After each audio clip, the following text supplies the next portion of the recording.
Dear students, आज अपन जो organic chemistry है उसके कार्बोकेटाइन की जो स्टेबिलिटी है उससे रिलेटेड ऐसे क्वेश्चन पूछे जाते हैं जिसमें SN1 रिएक्शन है, SN2 रिएक्शन है, न्यूक्लियोफिलिक सब्स्टिट्यूशन रिएक्शन है, उनका ऑर्डर पूछा जाता है, उनका जो सीक्वेंस है यानी उसकी रिएक्टिविटी ऑर्डर क्या है और उसको अरेंज करना होता है।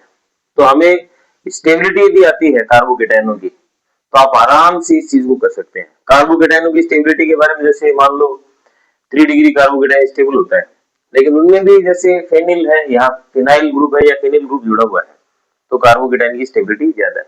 तो compare rate of SN1 reaction, SN1 reaction की रेट का कंपेयर करना इन सभी कंपाउंडों से।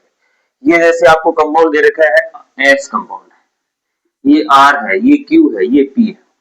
अब इनमें SN1 का ऑर्डर अपने को देखना है कि सबसे ज्यादा SN1 इनमें से कौन सा कंपाउंड देगा, यानी SN1 का जो रिएक्टिविटी ऑर्डर है उसमें सबसे फास्टेस्ट SN1 इनमें से कौन सा देगा फास्ट।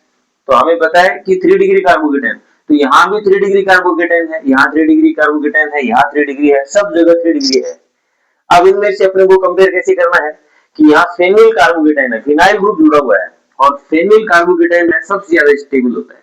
जैसे ट्राइफेनिल कार्बोकेटाइन सबसे ज्यादा स्टेबल है, ये मोर स्टेबल होता है। इसका मतलब सबसे ज्यादा रिएक्टिविटी SN1 की इसमें होगी। इससे कम कौन होगा, इससे कम होगा जैसे ये भी 3 डिग्री है लेकिन यहाँ डाइफेनिल है, तो दूसरा जो ऑर्डर होता है वो अपना ये है डाइफेनिल वाला जिसमें CH कार्बोकेटाइन। तो इसका मतलब दूसरा किसका आ गया अपने पास, इसका आ गया। तो R सबसे ज्यादा हो गया, फिर S हो गया। ऐसे ऑप्शन में देखो आप R और S इन दो में मैच कर रहे हैं, इनमें नहीं कर रहे हैं, इसका मतलब इनमें से है। अब इनमें और देखेंगे, इनमें कार्बोकेटाइन में स्ट्रेन जो रिंग स्ट्रेन है वो इफेक्ट आएगा। तो यहाँ 6 मेंबर रिंग बन रही है, इधर भी 6 मेंबर, इधर भी 6 मेंबर।